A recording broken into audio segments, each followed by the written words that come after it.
আসসালামু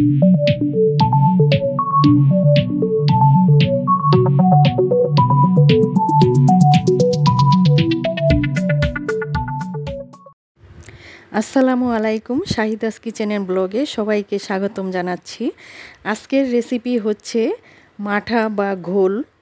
পেট পরিষ্কার রাখতে খুবই স্বাস্থ্যকর এই মাঠার রেসিপি। এই গরমের মধ্যে দ্য বেস্ট সামার ড্রিঙ্ক। চলুন তাহলে দেখে নিই কীভাবে তৈরি করি। এখানে আমি 1 কাপ টক দই নিয়েছি। লবণ দিচ্ছি হাফ চা চামচ। আমি দিচ্ছি পিঙ্ক সল্ট, আপনারা নর্মাল লবণটাও দিতে পারেন।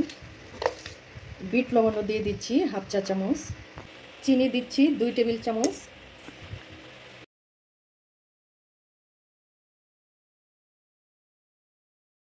দেড় টেবিল চামচ লেবুর রস, মানে একটি লেবুর অর্ধেক লেবুর রস আমি নিয়েছি এখানে, 1.5 টেবিল চামচ হয়েছে। এখন এগুলোর সাথে আমি একটু ভালোভাবে মিশিয়ে নিচ্ছি টক দই আর লবণ এগুলো। এখন এখানে দিয়ে দিচ্ছি ঠান্ডা পানি 1.5 কাপ। আপনারা চাইলে এখানে ডাল ঘুটনি দিয়েও ভালোভাবে ঘুটে নিতে পারেন। আমি যেই গ্লাসে সার্ভ করব একটু লেবু মাখিয়ে নিচ্ছি। এখন আমি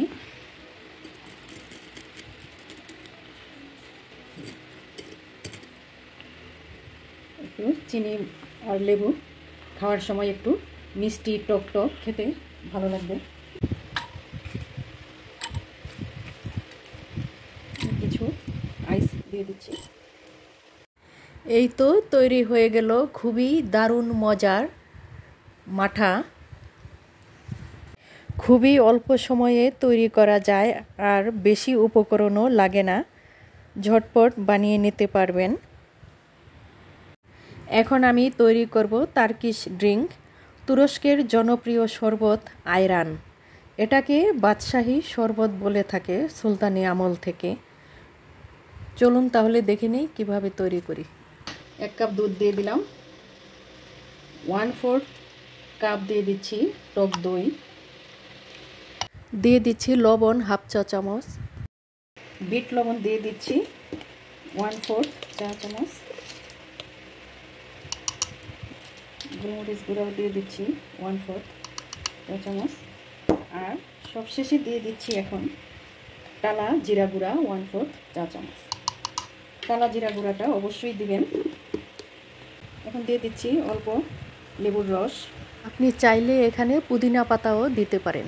এখন সবগুলোকে আমি এখন ব্লেন্ড করব। হাতেও বিট করে বানিয়ে নিতে পারেন। আপনারা মিষ্টি খেতে চাইলে এখানে চিনি অ্যাড করতে পারেন, আমি চিনি দেইনি। সার্ভিংয়ের আগে বানিয়ে নেবেন। বেশি আগে বানিয়ে রাখলে টক দই থেকে পানি ছেড়ে দিতে পারে। এই তো তৈরি হয়ে গেল আয়রান। এটাকে আরব দেশেও বলে লাবান। ছোটোবেলায় আমাদের বাসায় রোজার সময় দেখতাম ইফতারিতে সাথে বরফ কুচি দিয়ে এই মাঠাটা বানানো হতো। খুবই ভালো লাগতো খেতে। আশা করছি আমার এই দুটো রেসিপি আপনাদের কাছে ভালো লেগেছে। ভালো লাগলে অবশ্যই বাসায় ট্রাই করবেন। আজ এখানেই বিদায় নিচ্ছি। সবাই খুব বেশি ভালো থাকবেন। আসসালামু আলাইকুম ওয়া রাহমাতুল্লাহ।